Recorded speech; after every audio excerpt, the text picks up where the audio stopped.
All right. All right. So Pumpkin is a saturation plugin that it has some new tech in it from Acustica Audio, and the main tech that is being shown in the plugin is its anti, and I'm probably gonna always mess this word up. It's either anti-aliasing or anti-aliasing, whatever. It's something that doesn't exist. The aliasing, I think it's called, something that doesn't exist in the analog world that digital developers, manufacturers have to contend with in their plugins. And apparently Acustica Audio found a way to really reduce it to a fairly low level. But that's one of the things that we're going to take a look at. So I'm going to stop the music for a minute. I have had some issues here with Cubase. I did get Cubase 13, but I'm waiting on a support ticket for them to reset my login. So I wasn't able to upgrade just yet. But it may appear again where I had some instances of Pumpkin and things were just acting crazy. So if you see that, just bear with me in that regards. All right. So I try to keep it simple. I try to do some vocals, but it's got a little too late in the game. So I have a couple of tracks for vocals on here. Let's see here. Yeah. So just some, not really nothing major, but that's this. All right. So we'll do some demonstrating what Pumpkin can do on vocals. But the main thing I'm really liking, of course, is that saturation on mostly drums. So we got kick, snare, hat, the overheads, the classic Rickenbacker bass that I use in damn near every review. We got a weird lead here. I forget where this is even from. Let's see. This is from Modular Icons. All right, so that's part of the Complete 14 Ultimate bundle. We got acoustic guitar and I think this is let's see, the electric vintage. That's also from the Ultimate bundle from Native Instruments. And it looks like I have the overheads turned down, so I may not have completely utilized that. But I wanted to keep it simple, right? So this is indeed the track that we're going to be using to take a look at Pumpkin. All right. Those are just duplicates. All right. So let us take a look at the interface for Pumpkin. And as a matter of fact, I'm going to do this just so we don't have any issues while I'm demonstrating this part of the plugin. And that looks like that's a no. All right. Tell you what, when it come to live, boy, anything can happen. So we'll just disable all of these instances because I don't want to run into any problems until I figure out what the issue is. I rebooted Cubase and it came up fine now. So I don't know. There may be a turn of events that causes it to go into that weird issue. And like usual, I am going to mute my vocals. All right, so let's take a look at the interface here, right? Now, this has some new tech that Acustica Audio is using, namely this here at the bottom. This is a display that's supposed to show you what the plugin is doing to the audio waveform, right? So let's just fiddle with some of the knobs on here real quick. And again, this is kind of my first look into this, so bear with me. All right, so I'm gonna reset those. We're gonna behave.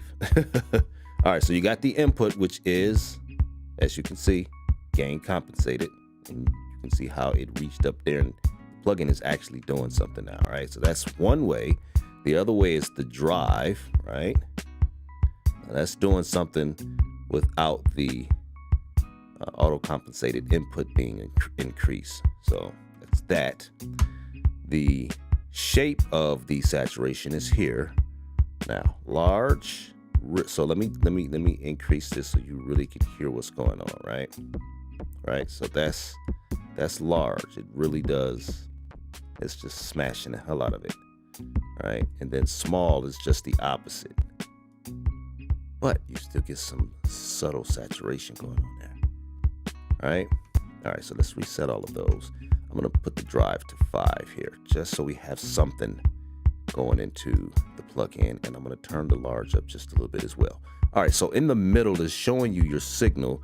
Now I haven't worked out exactly how this goes. All I know is when you adjust this thing here, that shows you where everything is functioning, right? But above that we have, of course, the listening mode. So you got left and right, mid, right, side, and the delta is what the plugin is doing or adding. So you're listening at its effect, right? So that's that. The plugin is resizable. So we got 3 different sizes. I believe the one I'm looking at right now is the one in the middle, but don't quote me because I don't know if I've changed that or not. There is 4 different modes. So we're getting something from Crimson. We're getting saturation, specifically one from Crimson, one from taupe, however you pronounce that, one from Violet, and then this gunmetal at the bottom. I'm not familiar with what that is. There may be a new plugin coming up, who knows? But those are the 4 different saturation models that are provided here. Now let me turn this back up here, and what you'll notice is that you can see there's a gain reduction here, and then there's a gain reduction plus. I'm gonna have to look at the manual for that. I should have looked at the manual prior, but I'm not sure exactly what the difference between the two is. But that's showing you that there is some clamping down, basically some saturation, and we know saturation, of course, does clamp down on the signal. All right, so moving on. Again, the center section is showing you the shape, basically, of the saturation. To the right is a nice little EQ. So it's a low shelf and a high shelf EQ. No mid-range in here, but this is not quite what you may think. So there's 4 actual sliders for gain here. The pre-slider is turning up the frequency that is down at the bottom here that you have selected, is turning it up before the saturation, but it's also auto compensated, so it doesn't increase the volume, right? And it's at whatever frequency you have selected down here. So that makes that, just as a sound design tool, that's very handy. The post, however, is an actual EQ. So as you can hear, the low end is being cranked up there, right? If I go to 970, more of the mid-range, right? But again, it's a shelf, so everything from 970 and below is being increased. And then the same situation here for the high shelf. I'll press that up. All right, so let's give it a little something to work with here, right? All right.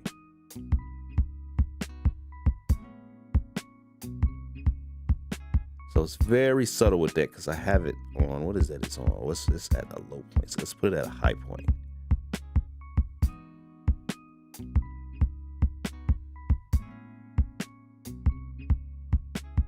All right. So it's just saturating that general area, which at this point is 3.5 kilohertz. And then of course, this is an actual EQ function here. So it goes all the way up to 7,500 shelf, right? So everything 7,500 and above is being increased.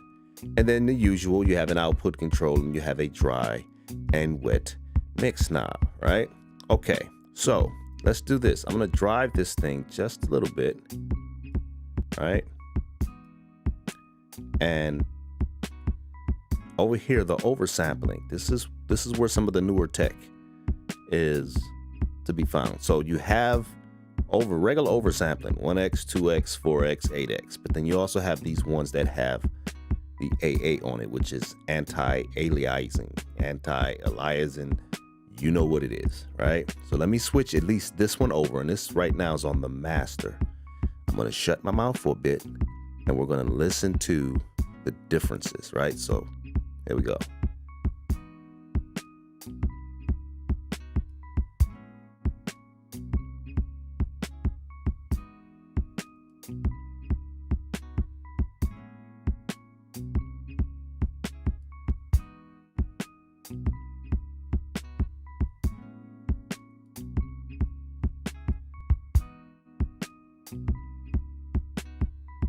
Now, what you should be listening for is there's a certain cleanliness that comes to the signal when you're choosing 8x, right?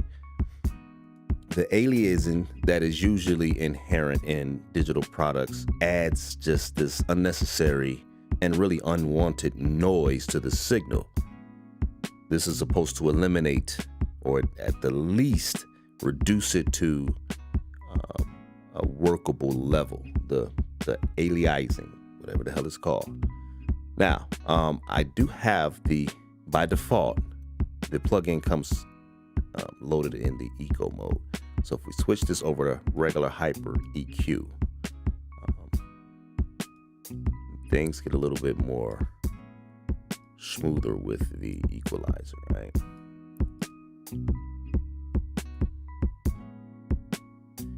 And if I'm not mistaken from what I read on Salt, the regular hyper one is as close to the hardware that's sampled here, but not as accurate. And as you choose these models going up, it becomes more accurate in its interpolation, right? Interpolation. That's the general explanation of that. All right, so that's the controls. I think I covered everything here. Yes. All right. So of course we have at the top the whole plugin managing portion that you can copy and paste and save presets and all of that. That comes in handy. So I'm going to reset this for the master. If you don't know, you hold down Control, and I believe it may be Command on a Mac, and click any control or knob or slider, and that will reset that particular item. All right, now I'm going to turn this 8x back off. It's still fairly low on the CPU, but not as much as so here it is right here, maximum load, right? It's quite low right now, but if I choose 8x, you see it shoots up. Not a whole lot. Let's see something here. Now I got the music playing, and these are live virtual instruments, so they are pulling some CPU. So let's drop this down to 1x. I'm looking here. That's not too bad. Not too bad. So let's see. Let's try it again. Yeah, that's actually pretty good. Doing better than I expected. And I think I may know what the problem was. I had Cubase open all night, so that could have been the issue I was having before the stream. All right, let me check to see if there are any comments. What's good? Cold School Beats, my guy. Thank you for chiming in.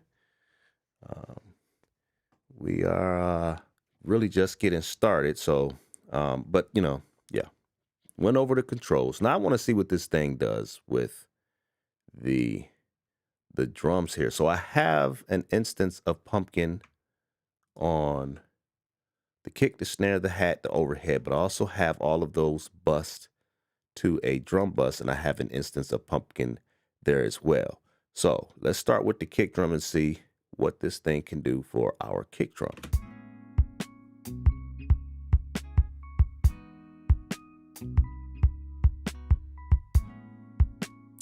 And I must play safe here, but I'm going to choose the 4x anti-aliasing.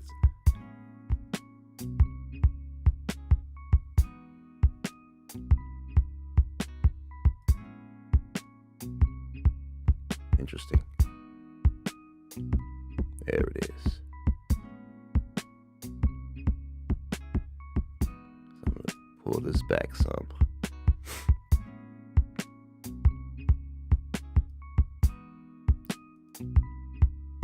All right, so let's solo this kick. Let's see what this thing is doing, right?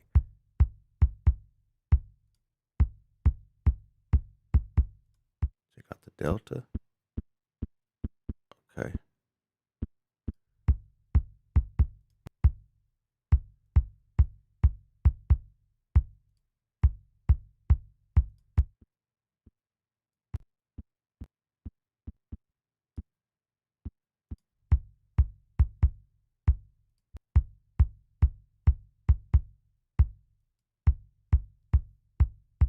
All right, not a whole lot there.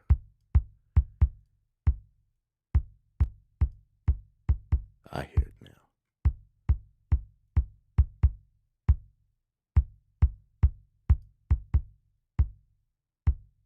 Now, I am looking at something here, so follow me here.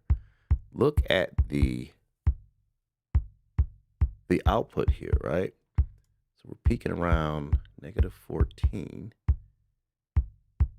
But when I bypass it, oh wow, didn't notice that before. So kind of like what we did with, and this may even make more sense using something like this than using something like Ash, right, for clipping. This is more saturation, right? So clipping is clipping. It's just cutting. This is straight lawnmower across the grass. This is more forgiving. You can almost say a soft clip if you push it hard enough. Like I have the drive, like, you know, this is who would use it like that unless it was for creative purposes. But just looking at the fact that it shaved off that much decibels without actually making a huge impact to the volume of the instrument says, no pun intended, volumes about what the plug-in, its intentions is. All right, so let's move on. I'm gonna go to the snare. Activate that one. And I like the little, I just started noticing that, was it salt? No, I think it might have been opal, which, by the way, I do have a video in the makings for opal that was supposed to have been before this one. I don't know if I said that in the beginning or not. But opal requires, it has a little learning curve to get it to sound to my likings anyway, because it's quite a number of controls on it. So stay tuned for that. All right, so snare drum. Let me shut my mouth for a bit and let's turn some knobs. And I do apologize. This is live. I do live in an apartment. You may hear my neighbors. Just keep that in mind. All right.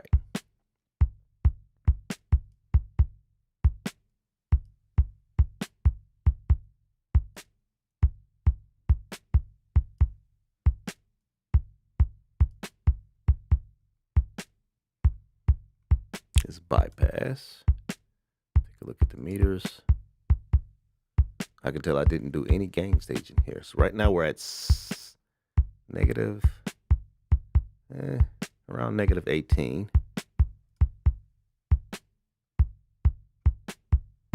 And that's almost a little too much impact. So let's lighten that up some. Bring this back just a little bit. So now we're at negative 25. So now what I'm going to be listening for is how much of a change in the volume is happening with the plug-in switching back and forth from bypass. So let's just take a listen.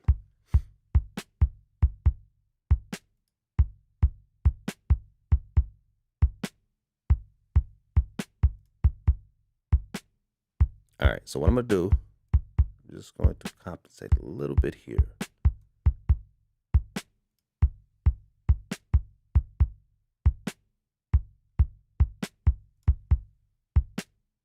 All right, that's negative, we're still around negative 18. And now, interesting.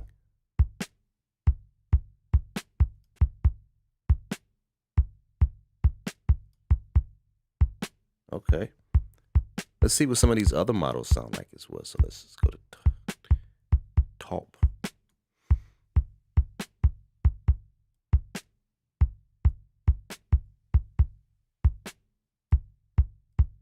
It's quite heavy.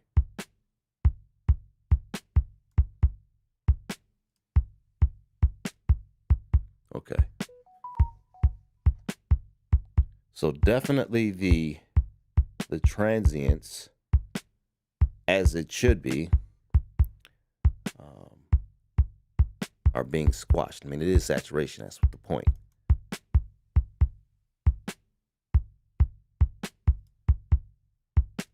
Yep. Less point. No pun intended. Let me go back here. Now, I am curious. I'm going to put all of this up.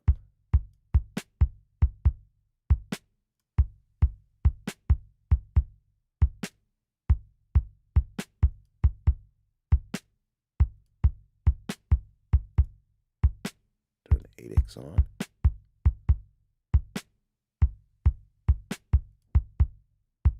Interesting.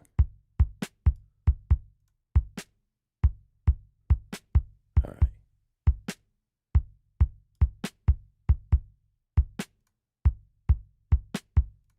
Okay. So let's see here. Let's try it down here.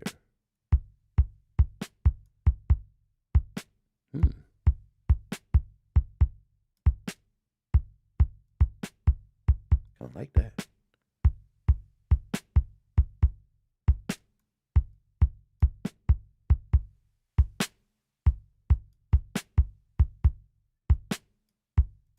That there. Now this is a bright snare as is.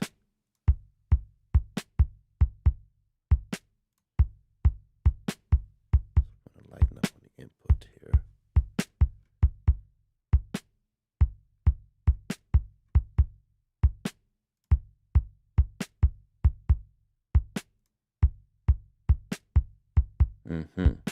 All right. So definitely, I would use this where I was on the channels and some of the things that I was trying to do with Ash. I would use this instead. It has definitely a lot more variation in the rounding off of the signal. All right. Definitely would use that in place of Ash. All right. The hat. Let's see, it's solo U. And let's engage.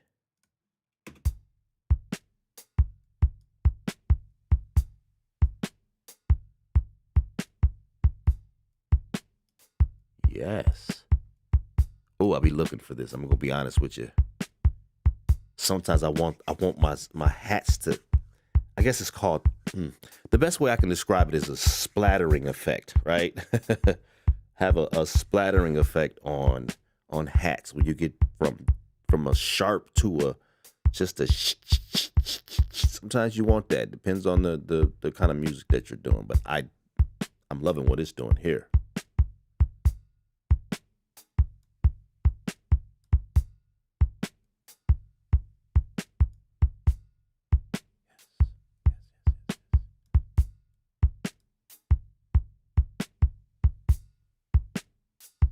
Now that's extreme.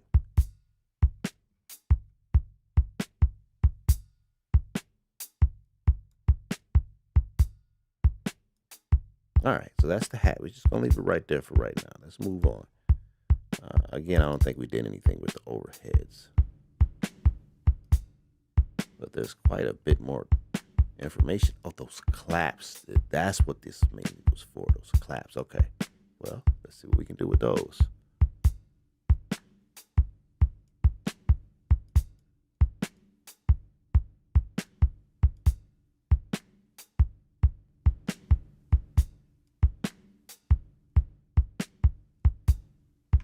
Interesting.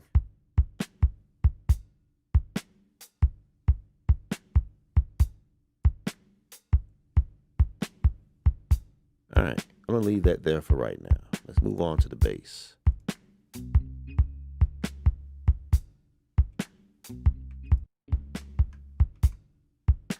And if you notice so far, I'm just loading these up. It's not fussing too tough. I will, however, turn this on to see if that makes a huge difference. Doesn't look like it is, does it? All right, so on to the bass.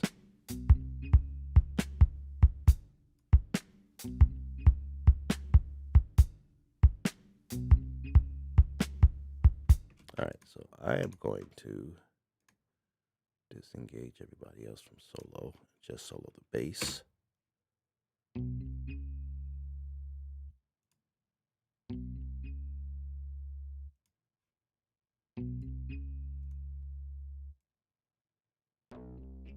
Ooh, back it up, buddy. All right. I got to get used to the digit input field on Acustica audio plugins now.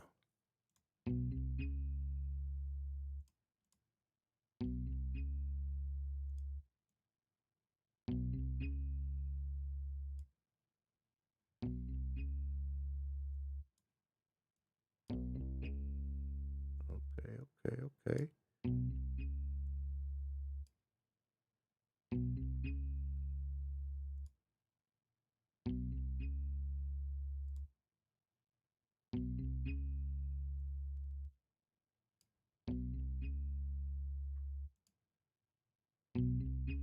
All right.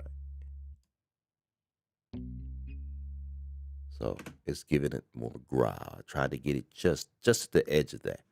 All right. Let's see here. Am I going the right way? No. Okay. So let's go to the. Well, we'll go to the lead. Let's just see what this does.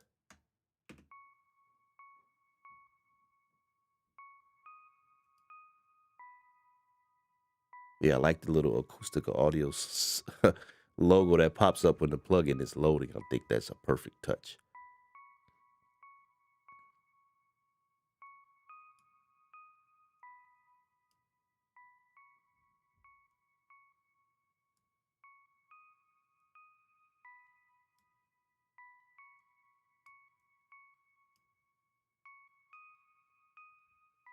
Nice.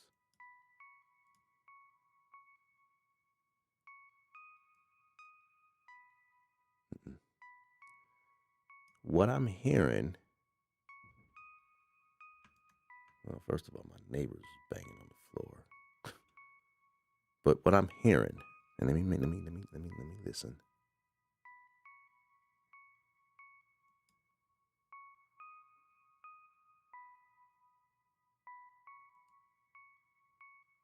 Okay. So what I was listening to was how some of the meat of this instrument, I called it lead for whatever reason. Um, the the it's got a certain heft to it, right? Let's see if I can exaggerate it. I'm not going too deep.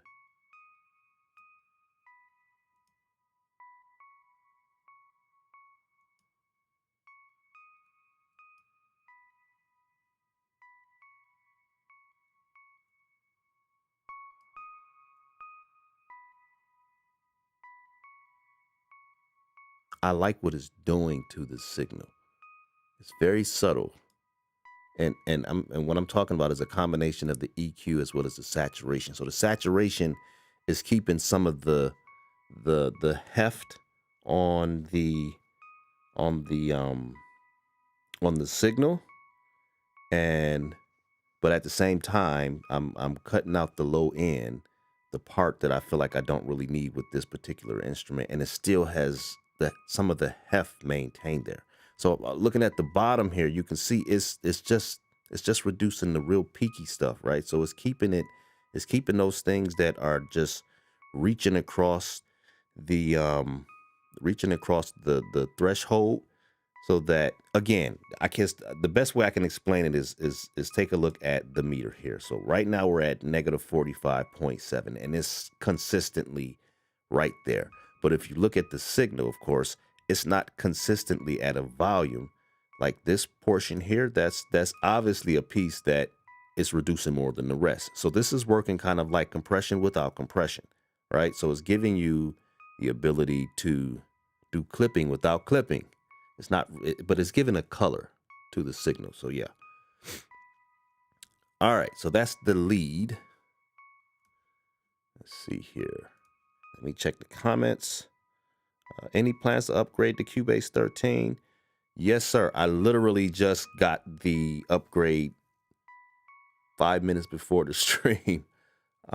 Unfortunately, I'm still waiting on Steinberg to get back with me about my authentication, my multi-factor authentication, because I can't log into my account. And I think I had the recovery codes and all of that kind of stuff on an old phone, which I don't have access to anymore. So I'm kind of stuck right now. I have the upgrade, but I can't do anything until Steinberg gets back with me. All right, so next one is the acoustic guitar.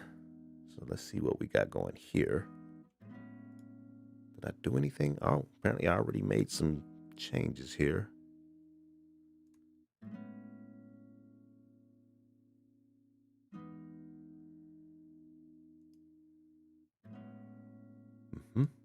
Back that off some.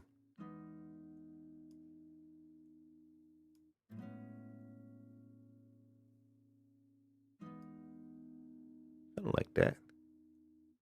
That subtle color. All right. And then we don't have an instance just yet on here. So we'll do pumpkin there. It just maybe where it starts tripping. I don't know. All right. It hasn't yet. So let's go to the second guitar. This thing is rather clean. So let's dirty it up a little bit. All the heavy stuff on.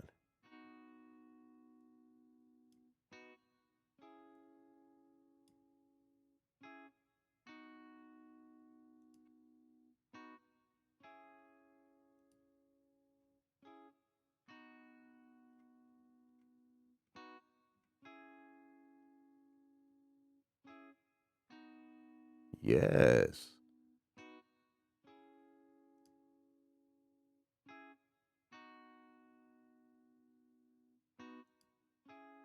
So the prickly stuff that's in this this guitar, this is an electric guitar. The prickly stuff in the guitar is definitely eradicating that. So that's definitely useful because a lot of times those real short peaks that that are prevalent in some transient materials that you don't necessarily need, like they're so quick that they don't really provide anything necessarily useful, and that's not always the case. But you definitely can get this to reduce that, which gives you it gives you more headroom at the end of the day when everything has been kind of saturated into this glue factor, I guess you could say. And I think this handles that very well. Now, do I want to do these vocals? To be perfectly honest, I do not. But we're going to do it anyway. So I'm going to take a look at, matter of fact, this is what we'll do. We'll put it on the vocal bus, and then we'll adjust that accordingly, right? So let's see what we get here. Now, one of the things I definitely chase when it comes to saturation on vocals is kind of like that Neve growl. That's really the only time I would use it unless it was for an effect. You know, if you were trying to really just get a good saturated or distorted sound out of a vocal, we'll test that. We'll just test that.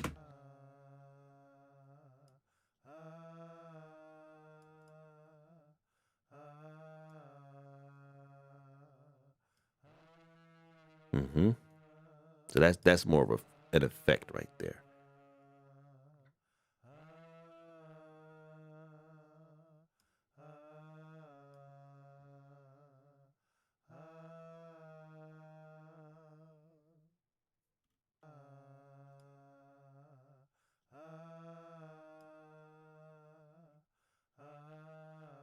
Okay, I hear it right there.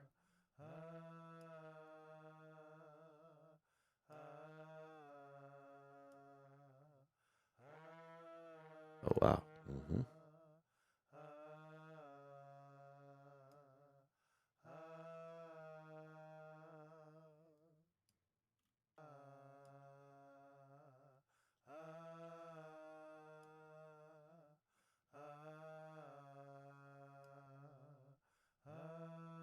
Okay. So one of the things I can see this being very useful for is like when I'm setting up the track balance. I want to filter out some of the lows and maybe filter out some of the highs. And again, I'm kind of repeating myself here, but to trim some of the peaks off of some of the instruments so that I have more headroom to work with in the mix. And y'all excuse me.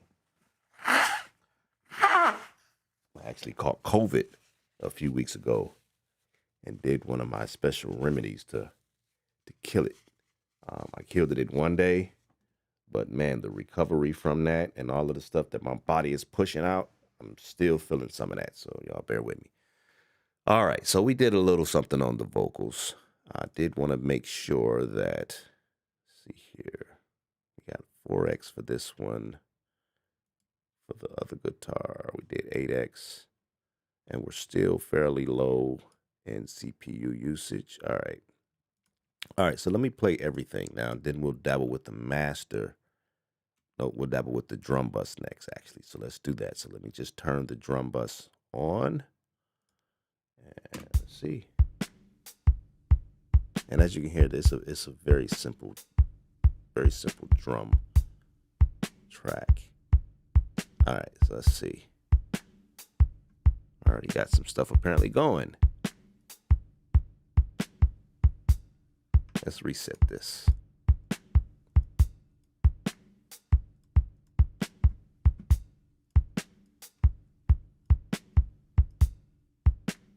All right, now it is bypass-ish. Oh.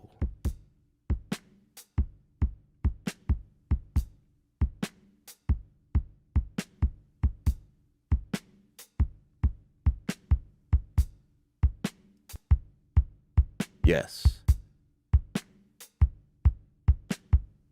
All right, so I'm gonna move this guy over here. Need to see what's going on. So we're peaking around 11, minus 10. With it bypassed and then with it engaged. And this is what I mean by headroom. So let's say it was at negative 11. So now we're at negative 14. So we're getting about 3 decibels of headroom back that allows us to have a much louder mix. Wow. Yeah. This is definitely going to do what I was trying to do with Ash on the individual channels and the food group buses, right? This will definitely fill that gap, right? All right. So we got a little something going on. I'm not trying to do this in perfection. I'm really just demonstrating what the plugin is doing. This is really not a mix plugin, so to speak, like I would with something like a channel strip or EQ with preamp.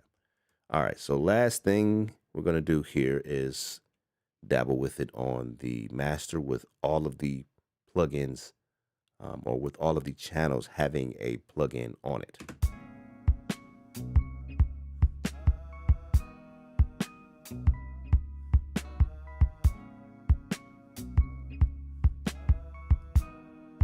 I'm going to try to be subtle with it. Ooh.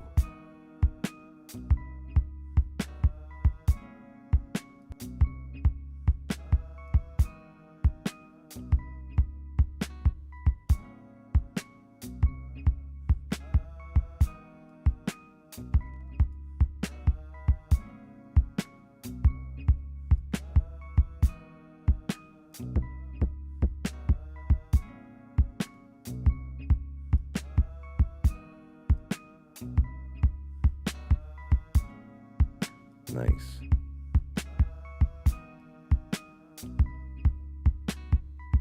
All right.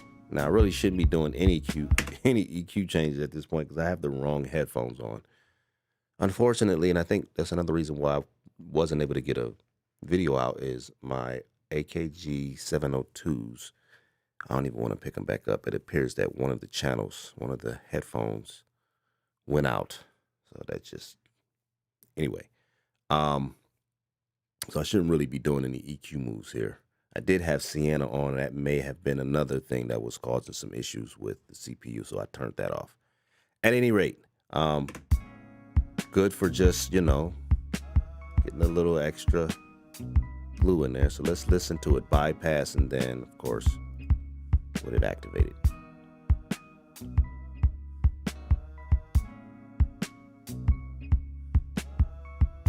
Very nice. Very, very nice. Let me do this. Let's exaggerate. And let's listen to what each one of these models do. So right now we're on the Crimson, Hard, the Zen. I forget what it's called. This is Zener, I believe it is, which is some kind of something. It deals with distortion or saturation. But that is pretty hard, isn't it? Taupe. Now, hold on. This is taupe. Okay. Listen at the snare.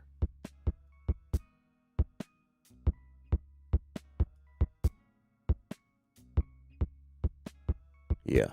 So it's doing something a little different.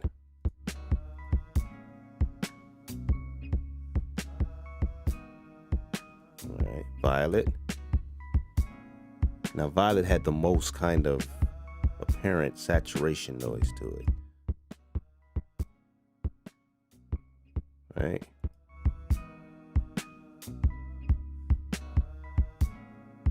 And then finally this gunmetal.